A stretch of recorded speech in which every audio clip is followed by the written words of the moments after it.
Russia. The name alone conjures images of epic tales and grand history. For years it felt distant and mysterious, a world apart.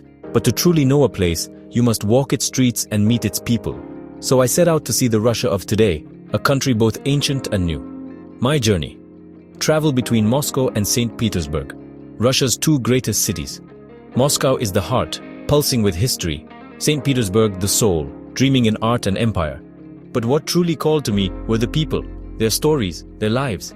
Everywhere, people share the same hopes and dreams. So come with me.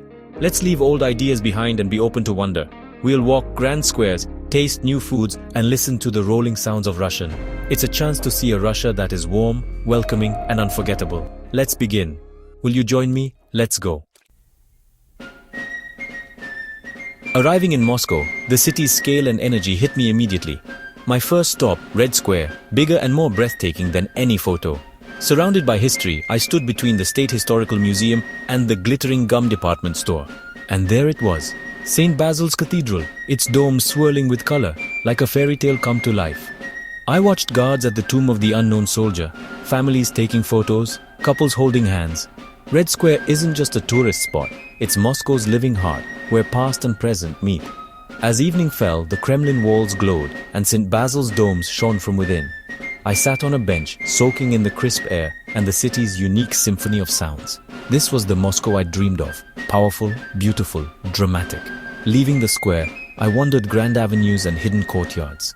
Shop windows displayed amber jewelry and painted boxes. The smell of fresh bread lured me into a bakery. The people rushed by, busy but not unfriendly. A smile was often returned. My first day in Moscow ended, but my fascination with the city had only begun. Moscow had already started to feel a little less mysterious. The city's energy was contagious. I couldn't wait to see what else it had in store. The adventure was just beginning. Russia was opening up, one smile at a time, and I was ready for more. Onward. The next day, I entered the Kremlin, a fortress within the city, steeped in power and secrets. Inside, the noise of Moscow faded, replaced by golden-domed cathedrals and peaceful gardens. I stood in Cathedral Square, surrounded by masterpieces like the Cathedral of the Dormition, where Tsars were crowned. Ancient frescoes and the scent of incense made history feel alive. The Cathedral of the Archangel, burial place of rulers like Ivan the Terrible, brought the past close.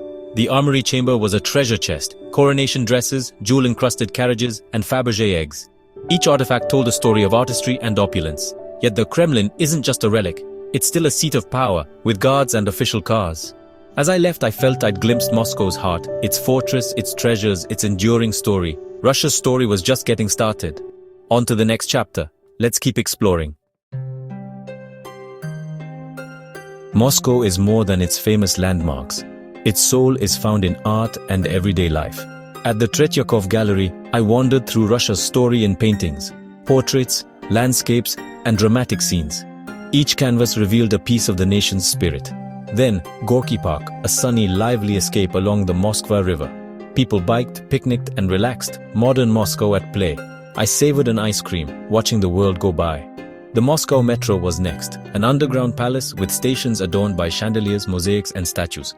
Riding from one station to another felt like a tour of art galleries. The pride in public spaces was unmistakable. That evening, I attended a ballet at the Bolshoi Theater. The dancers' grace and the music's emotion transcended language. The audience was spellbound, united in awe. Moscow's love for art and culture was everywhere. My time in the city ended with a sense of wonder. Moscow had shown me its many faces, historic, artistic, joyful. I left with a deeper understanding of its spirit. The city's energy lingered with me. I was ready for the next adventure. Russia's story was far from over. The journey continued. St. Petersburg awaited. I left Moscow on an overnight train, lulled to sleep by the rhythm of the rails. Waking in St. Petersburg felt like entering a different world, elegant, European, and romantic.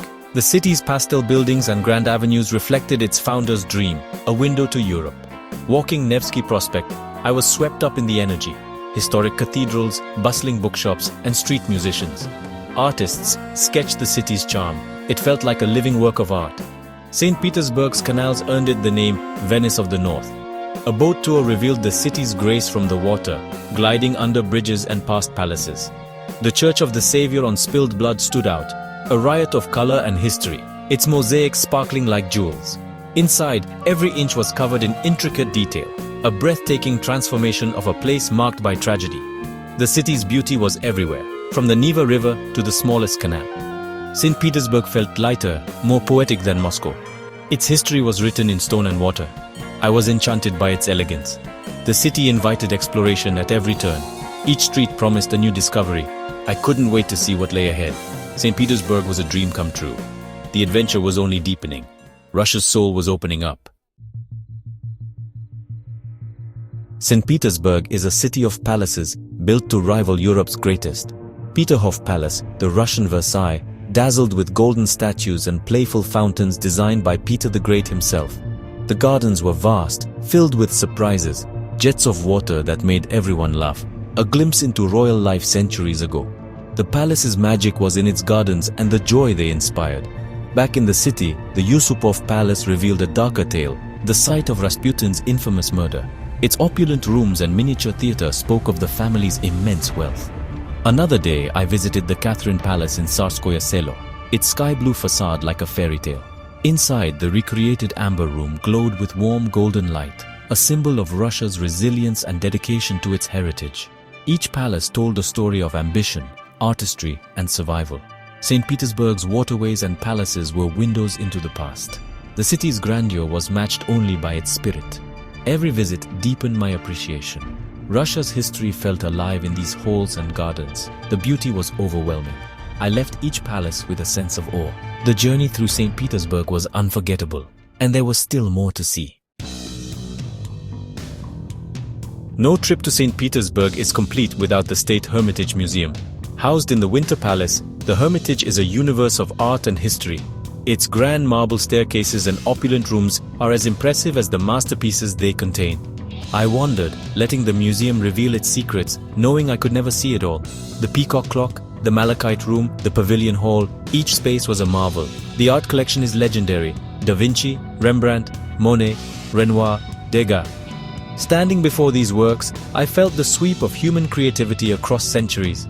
In a quiet gallery, Dutch paintings of everyday life reminded me of our shared humanity. The Hermitage is more than a collection, it's a bridge across time and cultures. Each painting, each room, told a story. The museum is a treasure house for Russia and the world. I left inspired and humbled by the beauty and history within its walls. St. Petersburg's legacy was alive here. The city's soul shone brightest in its art. My journey through Russia's treasures was nearly complete, but the road still cold.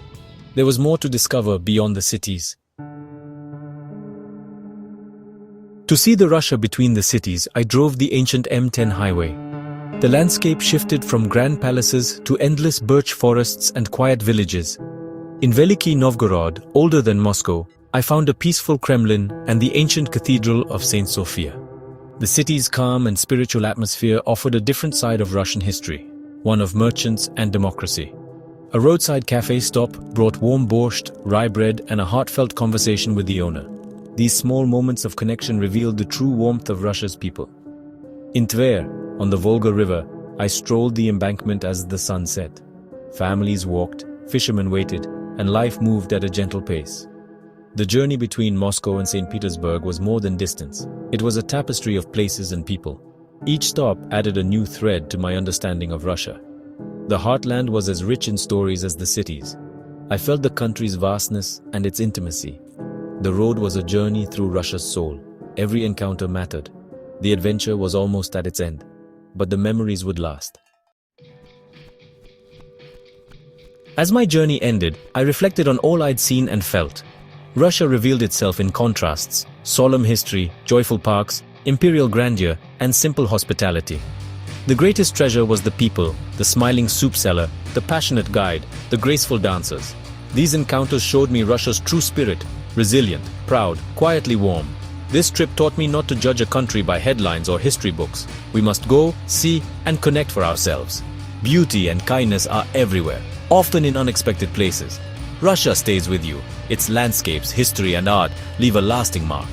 I'll never forget the sun over the Neva or the bells of Moscow. These memories are now part of me. I invite you to keep exploring with me. Let's discover the world together, with open eyes and hearts. Russia is a vast book. I've only read the first pages. There's so much more to discover. I hope this story sparks your own curiosity. Thank you for joining me on this adventure.